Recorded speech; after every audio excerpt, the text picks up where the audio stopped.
بسم اللہ الرحمن الرحیم۔ آج کل کے حالات کے تناظر میں یہ ایک غزل ہے جلیل حیدر صاحب کی، اور مجھے یہ بالکل آج کی صورتحال پہ منطبق ہوتی نظر آئی۔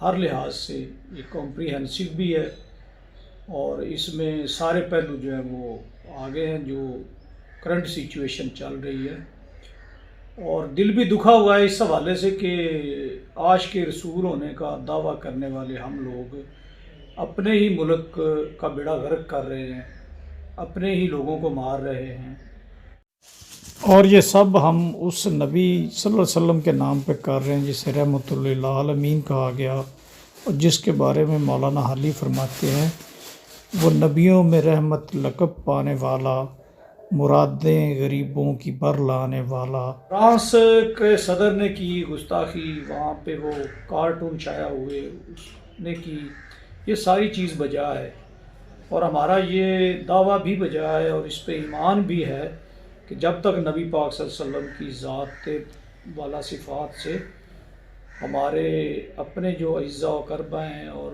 مال و دولت اور اپنی جان سے بھی بڑھ کے ان کی ذات سے پیار نہیں ہوتا، ہمارا ایمان مکمل نہیں ہوتا۔ بے شک بے شک۔ اور اسی طرح سے نبی پاک صلی اللہ علیہ وسلم کے ساتھ محبت کے اب تقاضے کیا ہیں، تو ہر بندے نے اس کو اپنے حوالے سے دیکھا ہے۔ تو میرا جو اس میں نقطہ نظر وہ یہ ہے کہ نبی پاک صلی اللہ علیہ وسلم نے کبھی رستے بند نہیں کیے، بلکہ رستوں سے کانٹے ہٹانے کا اور رستے صاف کرنے کا حکم دیا گیا۔ ایون رستوں کے بارے میں تو یہ بھی ہے کہ حضرت عمر رضی اللہ تعالیٰ عنہ کا واقعہ بیان کیا جاتا ہے کہ وہ رات کو رونا شروع کر دیتے تھے گھر، تو ان کی جو زوجہ تھیں وہ ان سے اکثر کہتی کہ آپ اس طرح سے روتے ہیں بچوں کی طرح، تو آپ نے فرمایا کہ یہ جو میرے ذمے بطور ایک حکمران کے اتنا زیادہ ذمہ داری میرے اوپر ڈالی گئی ہے، تو اس کا میں کس طرح سے حساب دوں گا اللہ تعالیٰ کے حضور، یہ سوچ کے میں روتا ہوں۔ اگر کوئی دجلہ کے کنارے کوئی خچر ٹھوکر کھا کے گر جائے تو مجھ سے قیامت کے دن یہ سوال ہوگا کہ عمر تو نے وہ رستہ لیول کیوں نہیں کروایا، ٹھوکر کیوں لگی؟ تو رستے بند کیے گئے، املاک نظر آتش کی گئی، ہمارے اپنے ہی مسلمان بھائیوں کو تحقیق کیا گیا، زخمی کیا گیا۔ تو اس میں جواز یہ پیش کیے جاتے ہیں کہ جی یہ عشق رسول میں سرشار لوگ تھے، یہ عشق رسول صلی اللہ علیہ وسلم کی کون سی مثال ہے، کون سا جہاد ہے اور کس کے خلاف جہاد ہے؟ حکومت نہیں مان رہی جی، تو اب اس کے علاوہ اور حل کیا تھا؟ اب حکومت اگر نہیں مان رہی تو اس سے حکومت کا آپ نے کیا نقصان کیا جب ایک پولیس کا ملازم مار دیا، یا ایک نہتا شہری جو ہے، راہگیر جو ہے، وہ آپ کی وجہ سے جان سے گیا؟ تو نہیں، یہ تعلیمات اسلام کے منافی ہے۔ میں اس کو نہیں سمجھتا کہ یہ اسلام ہمارا جو سلامتی والا دین ہے اور ہمارے نبی جو رحمت للعالمین کے وصف سے متصف ہیں، یہ ان کی تعلیمات کے بسرین خلاف ہے۔ جواز اس کے لیے جو مرضی آپ دیں۔ ہاں یہ ہے کہ ہم نے فرانس کو پروٹیسٹ کرنا تھا، اس کو محسوس کروانا تھا، یا اس کو ریئلائز کروانا تھا، یا اس کو نقصان پہنچانا تھا، تو اس کے لیے یہ دیکھنا تھا کہ ہمیں کیا طریقہ اختیار کرنا ہے۔ اس میں ہرگز یہ تو نہیں آتا۔ اس حوالے سے یہ جلیل حیدر صاحب کی ایک جو شاعری اور ان کی یہ غزل جو ہے، یہ مجھے بہت اپیل کیا اس نے۔ آپ کی نظر ہے کہ کیسی بخشش کا یہ سامان ہوا پھرتا ہے ساجد صاحب؟ جی جی ارشاد۔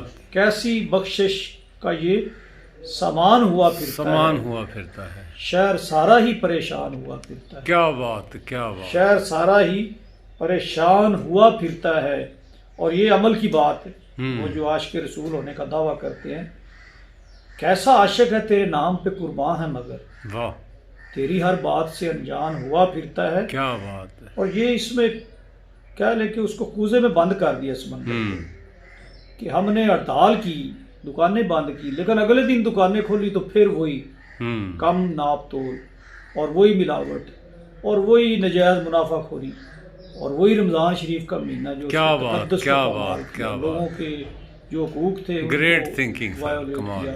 اور ساجد صاحب میں نے جو دیکھا ہے نا کہ قوموں پہ جتنے بھی عذاب آئے نا وہ کسی میں بھی نماز روزے کی کمی کی وجہ سے نہیں آئے، وہ اسی وجہ سے آئے ہیں کسی نے حقوق العباد کی وائیولیشن ہوئی ہے، یعنی اگر کسی نے ناپ تول میں کمی کی عذاب آ گیا، اگر کسی نے کوئی ایسی وہ کرائم کیا جس کا انسانی ذات کے ساتھ معاملہ تھا، اللہ تعالیٰ کی جو قہر تھا، غضب تھا، وہ جوش میں آیا اور اس کو ملیہ میٹ کر دیا۔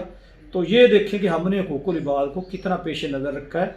اس میں یہ شعر جو ہے اس میں بیان کیا گیا ہے، کیسا عاشق ہے تیرے نام پہ قرباں ہے مگر تیری ہر بات سے انجان ہوا پھرتا انجان ہے، ہوا پھر اور ہم کو جکڑا ہے یہاں جبر کی زنجیروں نے، ہم کو جکڑا ہے یہاں جبر کی زنجیروں نے، اب تو یہ شہر ہی زندان ہوا پھرتا ہے، یعنی کہ باہر نکلتے ہوئے ڈر لگ رہا ہے کہ کوئی پتہ نہیں کیا کس کے ساتھ کیا سلوک ہو جائے، کس کی گاڑی توڑ دی جائے، کس کی جان جو ہے وہ لے لی جائے۔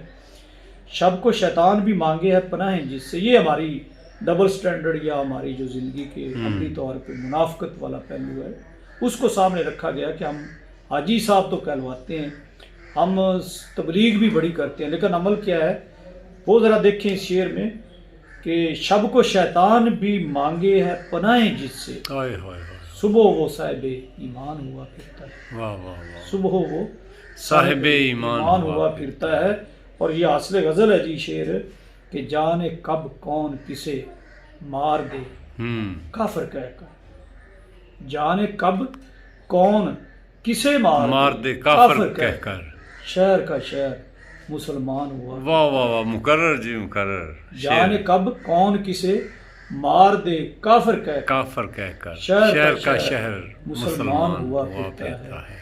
اور وہ جو حقیقی مسلمان ہے جو اسلام کی روح کے مطابق ہمیں اسلام کے تقاضوں کے مطابق مسلمان ہے، وہ چراغ لے کے ڈھونڈے تو پھر بھی نہیں مل رہا، یعنی ہم نمازیں پڑھتے ہیں، روزے رکھتے ہیں اور کلمہ گو ہیں اور حجیں اور عمرے، ہماری کوئی کمی نہیں، لیکن دکھ اس وقت ہوتا ہے کہ جب رینکنگ ہوتی ہے تو پریکٹسز آف اسلام میں ہم 160 نمبر پہ چلے جاتے ہیں دنیا کے ممالک میں، اور جو عبادات ہیں ان میں ہم پہلے دوسرے نمبر پہ آتے ہیں۔